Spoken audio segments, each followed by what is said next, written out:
Hey everybody, Keith Dotson here, and in this video you're coming along with me as I revisit another old wrecked car in the forest. If you've seen my book, you may recognize this car.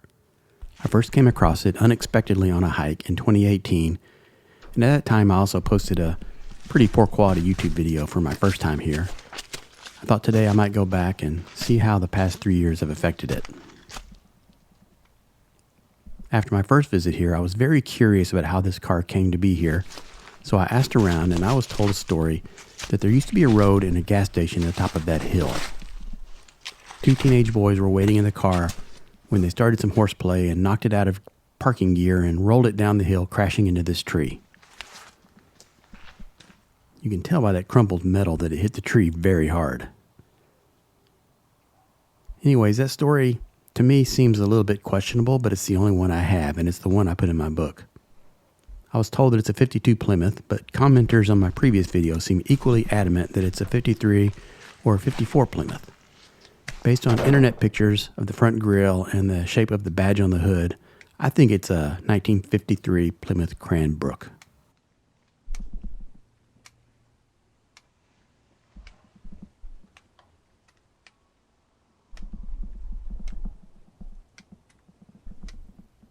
The odometer sits at almost 41,000 miles. I found an old AAA brochure online that said people drove an average of 10,000 miles per year in 1960, so I think we can extrapolate that back into the 50s too. Assuming the odometer didn't roll over past 100K, that's about 4 years of driving, so possibly the crash happened in 1957 or 1958. If it did roll over to 140K, then maybe the crash happened in the mid to late 1960s. I'm just speculating, of course. I never understood why they left this car here. Seems like they would have towed it or winched it back up the hill. Seems like a waste not to salvage it.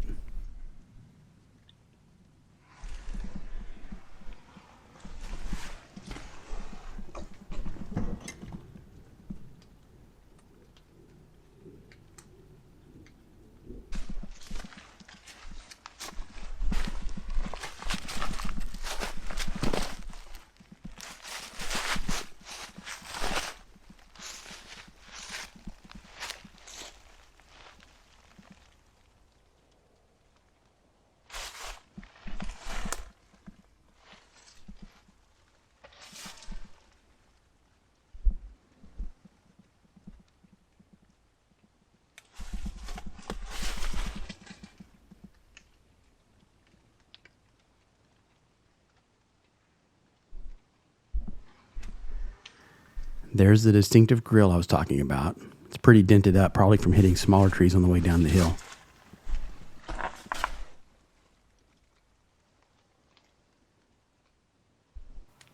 If you look closely here, you can see where the name badge used to be on the fender.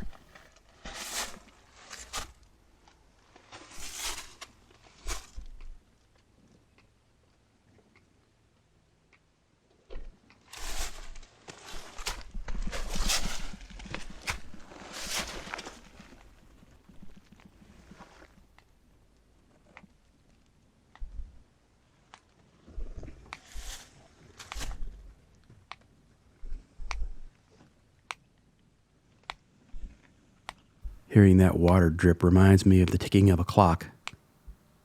Makes me think how many seasons this old car has spent sitting out here, year after year. More and more over the past few years, I've realized that my photography is really about the passing of time, and this old car is a great representation of that.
That's the fuel spout over the rear bumper, and what looks to me like a bullet hole over the tail light.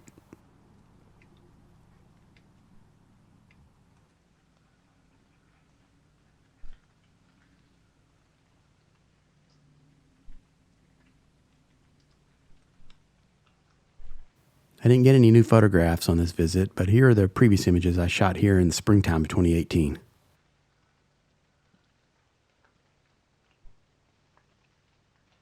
Thanks for watching, everybody. Be sure to visit my website, keithdotson.com.